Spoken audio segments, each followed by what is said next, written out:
প্ৰিয় খ্ৰীষ্টীয়ৰ প্ৰেমৰ ভাই ভনীসকল, আপোনালোকক এই বাইবেল অধ্যয়নত আদৰণি জনাইছোঁ। ঈশ্বৰ দয়ালু হোৱাৰ কাৰণে যদিও আমি সমজুৱা হিচাপে প্ৰাৰ্থনা আৰু উপাসনা কৰিবৰ কাৰণে গোট খাব পৰা নাই, তথাপি পৰিয়ালৰ লগত বন্ধুবৰ্গবিলাকৰ লগত এজন দুজনকৈ ঘৰত বা কোনো এটা জেগাত আমি ঈশ্বৰক উপাসনা কৰি আছোঁ।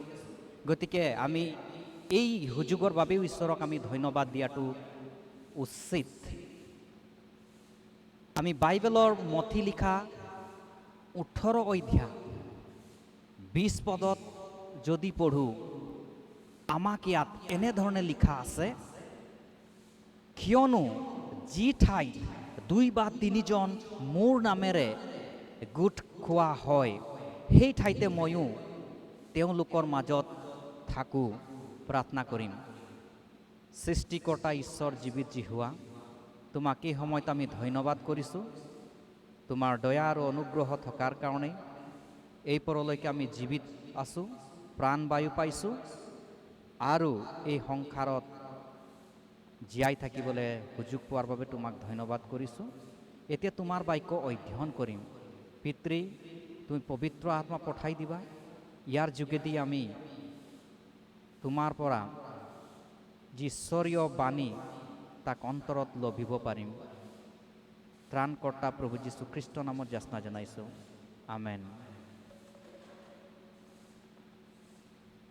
ইয়াত আমি দেখিবলৈ পালোঁ যে যীশুখ্ৰীষ্টৰ লোকসকলে য'ত এজন বা দুজন জমা হৈ যীশুখ্ৰীষ্টৰ নামেৰে প্ৰাৰ্থনা কৰে, যীশুখ্ৰীষ্ট তাত থাকে। গতিকে আমাৰ বাবে এটা সুন্দৰ কথা, আমি য'তেই নাথাকোঁ কিয় ঈশ্বৰে আমাৰ লগত থাকিব, আমাৰ প্ৰাৰ্থনা শুনিব, আমাৰ গীত ভজনবিলাকক শুনিব আৰু আমাৰ উপাসনা তেওঁ গ্ৰহণ কৰিব। বাৰু যেই কি নহওক, আজি আমাৰ মেইন বিষয়টোলৈ আহোঁ। আমি আজি বিষয়টো আলোচনা কৰিম দ্বিতীয় পিতৰ 3 অধ্যায় 10 অধ্যায়ৰ পৰা 12 পদলৈকে। গতিকে আমি ইয়াত পঢ়িম। সেইদিনা আকাশমণ্ডলে হু হু কৰি গুচি যাব আৰু মূল বস্তুবোৰ দগ্ধ হৈ লৈ প্ৰাপ্ত হ'ব আৰু পৃথিৱী আৰু তাৰ সকলো বস্তু পুৰা যাব। প্ৰিয় ভাই ভনীসকল, এতিয়া আমি পৃথিৱীৰ যিখিনি সমস্যা দেখিছোঁ, এই সমস্যাবিলাক আহিবলগীয়া সমস্যাত যদি তুলনা কৰোঁ, এই সমস্যাবিলাক একোৱেই নহয়। আৰু এই পৃথিৱীৰ যিটো অৱস্থা হ'ব, পবিত্ৰ বাইবেলে ইয়াক বহু বছৰ আগতে কৈ দি আছে। আৰু এই পৃথিৱীৰ অৱস্থা হয়তো আজি যিসকলে জ্ঞানী মানুহবিলাকেও বা বৈজ্ঞানিকবিলাকেও হয়তো গৱেষণা কৰি পোৱা নাই যে এই পৃথিৱীৰ দুৰ্দশা কি হ'ব। কিন্তু আমি বাইবেলত পোৱা কথাবিলাক আমি ধন্যবাদী হ'ব লাগিব। কি কাৰণে? ঈশ্বৰে আমাক এই নিগুড় তত্ত্ববিলাক, এই গুৰুত্বপূৰ্ণ কথাবিলাক আমাক জনাই দিছে যে যীশুখ্ৰীষ্ট যিদিনা আহিব, সেইদিনা আকাশমণ্ডলে হু হু শব্দ কৰি গুচি যাব আৰু মূল বস্তুবোৰ দগ্ধ হৈ লয় প্ৰাপ্ত আৰু পৃথিৱী তাৰ সকলো বস্তুবোৰ পুৰা যাব। এইদৰে এই আটাইবোৰ লয় প্ৰাপ্ত হোৱা দেখি তোমালোকে ঈশ্বৰৰ সেই দিনৰ আগমনৰ অপেক্ষা আৰু আকাংক্ষা কৰি সকলো পবিত্ৰ আচাৰ ব্যৱহাৰ আৰু ভক্তিৰে কেনেকুৱা লোক হোৱা উচিত। 12 পদ, সেই দিনৰ কাৰণে আকাশমণ্ডল পুৰি লৈ প্ৰাপ্ত হ'ব আৰু মূল বস্তুবোৰ দগ্ধ হৈ গলি যাব। গতিকে আপোনালোকে পৃথিৱীৰ অৱস্থাটো চালেনে যে কি হ'ব সেইদিনা? এই পৃথিৱীটো হৈ নাথাকিব, ইয়াক জুইয়েৰে পুৰা যাব। এটা প্ৰশ্নটো হ'ল, যদি এই পৃথিৱীখনক জুইয়েৰে পুৰা যাব, আপুনি আৰু মই সেইদিনা ক'ত থাকিম? গতিকে আমাক ঈশ্বৰে আশাবাণী, আমি হতাশ বা নিৰাশ নহ'বৰ কাৰণে বাইবেলত আমাক ইমান প্ৰতিজ্ঞাবিলাক দি আছে। আমি আপোনাক এটা কথা সোঁৱৰণ কৰি দিওঁ যে এটা সময়ত দানিয়েল আৰু তেওঁৰ 3জন বন্ধু বাবিলনত তেওঁবিলাকক বন্দী কৰি লোৱা হৈছিলে নবুকদনেছৰ ৰজাৰ দ্বাৰাই। আৰু নবুকদনেছৰ ৰজাই নিজৰ শাসন প্ৰণালী জগতৰ আগত দেখুৱাবৰ কাৰণে, তেওঁ যে এজন শক্তিশালী ৰজা সেইটো দেখুৱাই দিবৰ কাৰণে গোটেই পৃথিৱীৰ মানুহক মাতিলে তেওঁৰ ৰাজ্যলৈ। প্ৰত্যেক দেশৰ মানুহ দুজন এজন তেওঁৰ ৰাজ্যলৈ গৈছিল। আৰু সেই ব্যক্তিবিলাকে ইমানেই মান সন্মান থকা মানুহ, সেই ব্যক্তিবিলাকে মান্যগণ্য মানুহ। আৰু নবুকদনেছৰ সেইটো সময়ত এক শক্তিশালী ৰজা, তেওঁৰ নিচিনা ৰজা এই পৃথিৱীত আৰু কোনো নাই এতিয়া পৰ্যন্তলৈকে। গতিকে তেওঁৰ এটা নিয়ম আছিল যে তেওঁৱেই সৰ্বে সৰ্বা আৰু তেওঁৰ ৰাজ্য সদা সৰ্বদাকাললৈকে থাকিব। গতিকে তেওঁ এটা ডাঙৰ প্ৰতিমূৰ্তি বনালে আৰু বনোৱাৰ পিছত মানুহবিলাকক মাতিলে। আৰু মতাৰ পিছত তেওঁবিলাকক কৈছে যেতিয়া ঢোল পেঁপা বা বাদ্যযন্ত্ৰ যেতিয়া বাজিব, তেতিয়া যিমান মানুহবিলাকে তাত উপস্থিত হৈ আছে এই সকলো মানুহবিলাকেই প্ৰণিপাত কৰি সেই মূৰ্তিটোক সেৱা কৰিব লাগিব। আৰু যি মানুহবিলাকে সেই মূৰ্তিটোক সেৱা নকৰে সিহঁতক জুইৰে পুৰা যাব।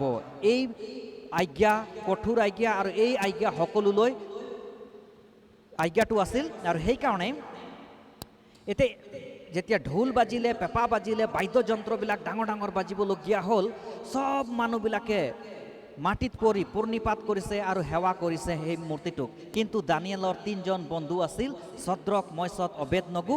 তেওঁবিলাকে কিন্তু সেই মূৰ্তিটোক সেৱাও নকৰিলে, আৰাধনাও নকৰিলে। আৰু সেইকাৰণে ৰজাই সিহঁতক সেৱা নকৰা দেখি, ৰজাই সিহঁতক প্ৰণিপাত কৰা নেদেখি বেছি খং হ'ল। আৰু খং হোৱাৰ পিছত তেওঁবিলাকক আজ্ঞা দিলে যে এইবিলাকক ধৰি এই অগ্নিকুণ্ডত পেলাই দিব লাগে। আৰু সেই ৰজাৰ আজ্ঞা অনুপাতে তেওঁৰ সৈন্যবিলাকে দানিয়েলৰ 3জন বন্ধুক সেই অগ্নিকুণ্ডত পেলাই দিলে। আৰু অগ্নিকুণ্ডটো ইমানেই গৰম আছিল যে গৰম থকাৰ স্বত্তেও ৰজাই আদেশ দিলে যে 7 গুণ আৰু গৰম বঢ়াই দিয়ক। আৰু এনে অৱস্থাত দানিয়েলৰ 3জন বন্ধুক ভৰি হাত বান্ধি তেওঁবিলাকক সেই জুইত পেলাই দিলে। আৰু পেলাই দিয়াৰ পিছত নবুকদনেছৰে মনত শান্তি নাপায়। তেওঁবিলাকৰ কি অৱস্থা হ'ল তাক চাবৰ কাৰণে তাত নবুকদনেছৰ ৰজাৰ যিটো গৃহত যিমানবিলাক মানুহ আছিল তেওঁবিলাকক কৈছে বলক তেওঁবিলাকৰ কি অৱস্থা হ'ল আমি চাবলৈ যাম। যেতিয়া তেওঁবিলাকে নবুকদনেছৰ আৰু তেওঁৰ লগৰীয়াবিলাকে চাবলৈ গৈছিল, তাতে তেওঁবিলাকে যেতিয়া অগ্নিকুণ্ডত দেখিলে যে সেই 3জন ব্যক্তি আৰু লগতে আন এজন ব্যক্তিও জুইৰ ভিতৰত চলন ফুৰন কৰি আছে। তো নবুকদনেছৰে কৈছিলে যে আহক আমি এই 3জন মানুহক জানো অগ্নিকুণ্ডত পেলাই দিয়া নাই? তেতিয়া তেওঁৰ বন্ধুসকলে কৈছে হয়, আমিতো 3জনকে পেলাই দিছিলোঁ, কিন্তু চক ইয়াত 4জন। আৰু এনেধৰণে তেওঁ গম পালে যে এই মানুহবিলাকে সাধাৰণ মানুহ নহয়, আৰু এইবিলাকে ঈশ্বৰ ভক্ত মানুহ হয়। আৰু সেইকাৰণে সিহঁতক ক'লে যে হে ছদ্ৰক, মইশক, অবেদনগো, তোমালোকে এই অগ্নিকুণ্ডৰ পৰা ওলাই আহক। তাৰপিছত তেওঁবিলাকে সেই অগ্নিকুণ্ডৰ পৰা ওলাই আহিলে। আৰু ওলাই অহাৰ পিছত নবুকদনেছৰে গম পালে যে পৃথিৱীত এজন জীৱিত ঈশ্বৰ আছে, পৃথিৱীত এজন এনে সৰ্বশক্তিমান ঈশ্বৰ আছে যি সকলোকে নিয়ন্ত্ৰণ কৰে। গতিকে আপোনালোকে চালেনে এই 3জন ব্যক্তিক জুইও নুপুৰিলে, না তেওঁবিলাকৰ চুলিও এডালকো পুৰিব নোৱাৰিলে। যি ধৰণে জুইত তেওঁবিলাকক পেলাইছিল সেই ধৰণে তেওঁবিলাকে আকৌ উঠি আহিল। তো গতিকে ঈশ্বৰৰ লোকসকলক ঈশ্বৰক সদায় ৰক্ষা কৰে। সেইকাৰণে আমি যদি বাইবেলৰ কথাবিলাক মনত ৰাখোঁ তেতিয়াহ'লে আমাক যিচয়া কিতাপৰ 42 অধ্যায় 2 পদক আমাক এটা কথা সোঁৱৰাই দিছে। ঈশ্বৰৰ বিশ্বাসকাৰীবিলাকৰ কাৰণে এটা গুৰুত্বপূৰ্ণ কথা হয়, যাক আমি অন্তৰেৰে হৃদয়ঙ্গম কৰিব লাগিব। আৰু এইটো ইয়াত এনেধৰণে লিখিছে, তুমি জলসমূহৰ মাজেদি গমন কৰিলে মই তোমাৰ লগত থাকিম, আৰু তুমি নদীবোৰৰ মাজেদি গ'লে সেইবোৰে তোমাক তল নিনিয়াব, আৰু জুইৰ মাজেদি চলিলে তুমি দগ্ধ নহবা, তাৰ শিখাই তোমাক নুপুৰিব। গতিকে এই পৃথিৱীটো জুইৰে পুৰিলেও ঈশ্বৰে আপোনাৰ লগত থাকিব, ঈশ্বৰে আমাক এই জুইৰ পৰা উদ্ধাৰ কৰিব। গতিকে ঈশ্বৰতকৈ ডাঙৰ জুইও নহয়, পানীও নহয়। গতিকে সেইদিনা যিদিনা ঈশ্বৰে এই পৃথিৱীক জুইৰে নষ্ট কৰিব, আপুনি সেইদিনা ক'ত থাকিব? ঈশ্বৰে আপোনাৰ লগত থাকিবনে? এই প্ৰশ্নটি আজি আমি নিজকে সোধোঁ। ঈশ্বৰে আমাক উদ্ধাৰ কৰিবনে? ছদ্ৰক, ময়ছক, অবেদনগোক যেনেকৈ তেওঁ উদ্ধাৰ কৰিছিল, তেওঁৰ বিশ্বাসকাৰী লোকসকলবিলাককো তেওঁ উদ্ধাৰ কৰিব। কিন্তু এটা কথা সদায় আমি মনত ৰাখিব, আমাক 2 পিতৰ 3 অধ্যায় 11 পদ, 10 পদ, 12 পদৰ কথাবিলাক যদি আমি লক্ষ্য কৰোঁ, আমাক এটা কথা সোঁৱৰাই দিছে যে যীশুখ্ৰীষ্ট অহা দিনবিলাকত দেখি এই পৃথিৱীত যে লয় প্ৰাপ্ত হ'ব, এই পৃথিৱী যে আৰু এনেধৰণে নাথাকিব, আৰু আমাক যে প্ৰকাশিত বাক্য 22 অধ্যায় 20 পদত কৈছে যে চোৱা মই বেগাই গৈ আছোঁ। গতিকে এইবিলাক পদস্থলবিলাক পঢ়ি আমাৰ আচাৰ ব্যৱহাৰ কেনেকুৱা হোৱা উচিত, ইয়াত আমাক এটা কথা সোঁৱৰাই দিলে যে তোমালোকৰ আচাৰ ব্যৱহাৰ কেনেকুৱা উচিত। এই বাক্যটো আমি স্পষ্টৰূপে বুজিবলৈ আমাক বাইবেলে সহায় কৰে যে আমাৰ আচাৰ ব্যৱহাৰটো যীশুখ্ৰীষ্টৰ নিচিনা হ'ব লাগিব, আমাৰ আচাৰ ব্যৱহাৰটো পবিত্ৰ হ'ব লাগিব। এইকাৰণে মথি 5 অধ্যায় 48 পদক কয় যে তোমালোকৰ পিতৃ যেনে হৃদ তোমালোকো তেনে হৃদ। গতিকে আমাৰ স্বভাৱ চৰিত্ৰবিলাক সিদ্ধ হ'ব লাগিব, আমাৰ স্বভাৱ চৰিত্ৰবিলাক পবিত্ৰ হ'ব লাগিব, তেতিয়াহে আমি ঈশ্বৰক লগ পাম। প্ৰিয় ভাই ভনীসকল, আমি খ্ৰীষ্টক বিশ্বাস কৰিছোঁ, হয়, আমি ঈশ্বৰক সদায় সেৱা আৰাধনা কৰিছোঁ, হয়, কিন্তু আমি সদায় পবিত্ৰকৃত হৈছোঁনে? সদায় আমাৰ জীৱনটো, আমাৰ আচাৰ ব্যৱহাৰটো ঈশ্বৰীয় স্বভাৱ চৰিত্ৰ হয়নে? যেনেকৈ ছদ্ৰক, ময়ছক, অবেদনগোক ঈশ্বৰে তেওঁলোকৰ জীৱনটো ঈশ্বৰ বিশ্বাসী পালে, তেওঁলোকৰ জীৱনটো ধাৰ্মিক জীৱন পালে, তেওঁলোকৰ জীৱনটো ঈশ্বৰীয় জীৱন পোৱাৰ কাৰণেই ঈশ্বৰে নিজেই স্বৰ্গৰ পৰা আহি সেই অগ্নিকুণ্ডত বচালে। গতিকে এই পৃথিৱীটো তেতিয়া জুই লাগি যাব, ধ্বংস হ'ব। ঈশ্বৰে আপোনাৰ লগত সেই সময়ত হ'বনে? আপোনাক জুয়ে পুৰিবনে? ডাঙৰ কথা আমাৰ বাবে। গতিকে আমি ভক্তিৰ জীৱনটো ঈশ্বৰে আশা কৰে আমাৰ পৰা, আমি ভক্তিৰে জীয়াই থাকিব লাগিব। গতিকে সেই ভক্তিৰ জীৱনটো আমি ক'ৰ পৰা পাওঁ? গীতমালা 1 অধ্যায় 3 পদত এনেধৰণে লিখিছে, কিন্তু জিহুৱাৰ ব্যৱস্থাত সন্তুষ্ট হৈ আৰু দিনে ৰাতিয়ে তেওঁৰ ব্যৱস্থা ধ্যান কৰে সেইজন মানুহ ধন্য। ঈশ্বৰৰ বাক্য দিনে ৰাতিয়ে ধ্যান কৰাৰ যোগেদিয়ে এজন মানুহ ভক্তিৰ জীৱন যাপন কৰিব পাৰিব। গতিকে আমাৰ জীৱনটো যদি ভক্তিৰ জীৱন যাপন কৰিবলৈ হ'লে এটাই মাত্ৰ চাবি কাঠি আছে, সেই চাবি কাঠিটো হৈছে ঈশ্বৰৰ বাক্য। আমি ধ্যান কৰিব লাগিব, অধ্যয়ন কৰিব লাগিব। গতিকে আমি যীশু নহালৈকে তেওঁৰ বাক্যবিলাক পঢ়ি পঢ়ি অন্তৰত ৰাখিব লাগিব, সোঁৱৰণ কৰি থাকিব লাগিব আৰু অপেক্ষাত থাকিব লাগিব। আমি যদি অপেক্ষাত নাথাকোঁ, তেতিয়াহ'লে যি পবিত্ৰতা জীৱন আছে, যি বাইবেল অধ্যয়নৰ জীৱন আছে, সেইবিলাকো এটা এটা এটা এটাকৈ লাহে লাহে নাইকিয়া হৈ যাব। গতিকে আমি স্বৰ্গীয় পিতৃ ঈশ্বৰত প্ৰস্তুতি হ'বৰ কাৰণে প্ৰাৰ্থনা কৰিব লাগিব। তেওঁৱে আমাক সহায় কৰিব, তেওঁৱে আমাক প্ৰদৰ্শক হ'ব, তেওঁৱে আমাক বাট দেখুৱাই ল'ব। 2 পিতৰ 3 অধ্যায় 12 পদত ইংলিছ ট্ৰান্সলেশ্যনত লিখা আছে, looking for and hastening the coming of the day of God, because of which the heavens will be destroyed by burning and the elements will melt with intense heat. The meaning of the hastening is to desire earnestly.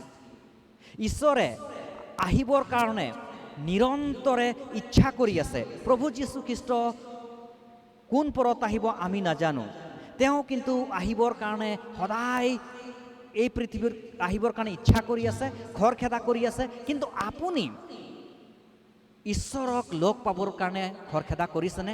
আপুনি ঈশ্বৰৰ ৰাজ্যত যাবৰ কাৰণে নিৰন্তৰে ইচ্ছা কৰি আছেনে? ঈশ্বৰে আপোনাক এই সময়টো দিছে, আপোনাক প্ৰস্তুতি হ'বৰ কাৰণে ঈশ্বৰে আপোনাৰ জীৱনটো এই সম্পৰলৈকে ৰাখিছে যে আপুনি সকলো পাপৰ পৰা মন পালটন কৰি সকলো অধৰ্মৰ পৰা ঘূৰি আহি ঈশ্বৰীয় জীৱন যাপন কৰি যীশুখ্ৰীষ্ট দিয়া যি কথা যি বাৰ্তা যি পথ তাত চলাৰ এটা সুযোগ দিছে। গতিকে এই সময়টো আপুনি সৎ ব্যৱহাৰ কৰক, এই সময়টো আপুনি যীশুখ্ৰীষ্টক দিয়ক।